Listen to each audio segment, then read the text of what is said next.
மேங்களூர் ரசம் எப்படி பண்ணுறதுன்றது இன்றைக்கி பார்க்க போகிறோம். இது ரொம்ப ஒரு ஈஸி ரெசிபி. இது வந்து ஒரு பெரிய சீக்ரெட்லாம் ஒன்றும் கிடையாது. நம்ம ஆர்டினரி ரசம் பண்ணுற மாதிரி தான். அதில் சின்ன வேரியேஷன்ஸ் இருக்குது. அது மட்டும் என்ன அப்படின்றது இப்போ பார்க்கலாம். ரசத்துக்கு தேவையான பொருட்கள் என்னென்னு பார்ப்போம். இது நான் வந்து ஒரு சின்ன எலுமிச்சங்காய் அளவு புளி கரைச்சி வச்சுருக்கேன். ரசப்பொடி ஒரு டீஸ்பூன் எடுத்து வச்சுருக்கேன். கடுகு, சீரகம், ஒரு மிளகாய் தாளிக்கிறதுக்கு எடுத்து வச்சுருக்கேன். கொத்தமல்லி, கருவேப்பிலை, ஒரு தக்காளி. இது வந்து பருப்பு தண்ணி எடுத்து வச்சுருக்கேன். இதுதான் முக்கியமாக வித்தியாசப்படுறது. நம்ம கடலை மூக்கு கடலை வேக வைக்கிறோம் இல்லையா, அந்த தண்ணி வேக வச்ச தண்ணி எடுத்து வச்சுருக்கேன்.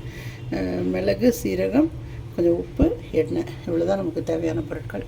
இப்போ எப்படி பண்ணுறதுன்றது நம்ம பார்ப்போம். இந்த மிளகு, சீரகம் ரெண்டையும் இதில் சேர்த்துடலாம். இதை லைட்டாக நம்ம பொடி பண்ணிடலாம்.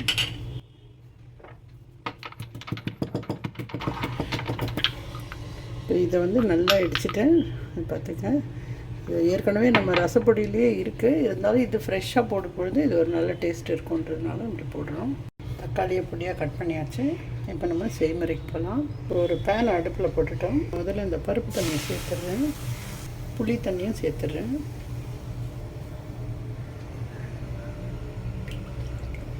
அடுத்ததாக நம்ம வேக வச்ச தண்ணி இருக்குது, இதையும் சேர்த்துடுறேன். இதில் இந்த தக்காளியும் சேர்த்துட்றேன்.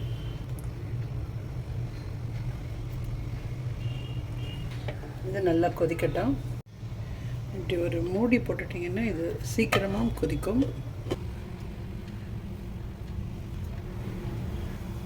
ஸோ இது நல்லா கொதிச்சிடுச்சு. இப்போ வந்து நம்ம எடுத்து வச்சுருக்கிற ரசப்பொடியை போட்டுடலாம். ரசம் பவுடர் சேர்த்துட்றேன் 1 டீஸ்பூன். இது கூட கருவேப்பிலை, கொத்தமல்லி, இதுக்கு தேவையான அளவு உப்பு. அது நீங்கள் கல் உப்பு அடித்து வச்சுருந்தா உங்களுக்கு அந்த அளவு பார்த்துட்டு எடுங்க. இது வந்து ரொம்ப திக்காக இருக்க மாதிரியும் இருக்கும், நல்லாவும் இருக்கும். ஸோ இப்போ வந்து நீங்கள் உப்பு அளவு பார்த்துருங்க.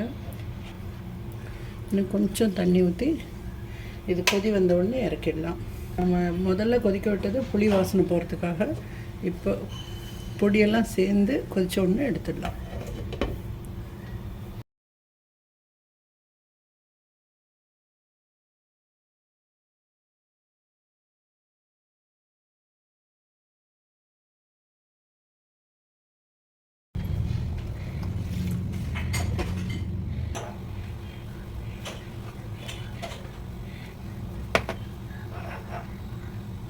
இது நல்லா கொதிச்சிருச்சு. இப்போ நம்ம இதில் தாளிச்சிடலாம். ஆஃப் பண்ணிடுறேன்.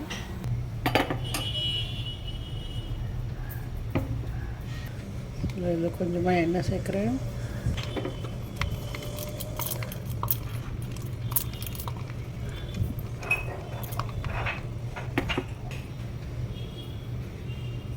கடுகு சேர்த்துட்றேன்.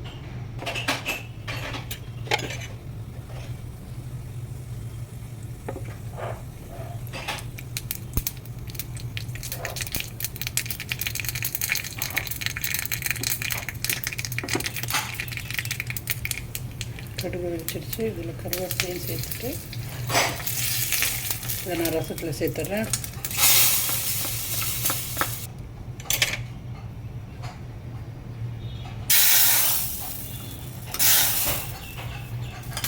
ரசத்தை மாற்றிடலாம்.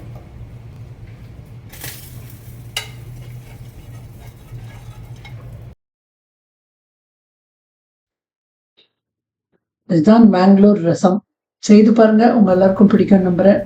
மீண்டும் வேற ஒரு வீடியோல சந்திக்கிறேன். நன்றி, வணக்கம்.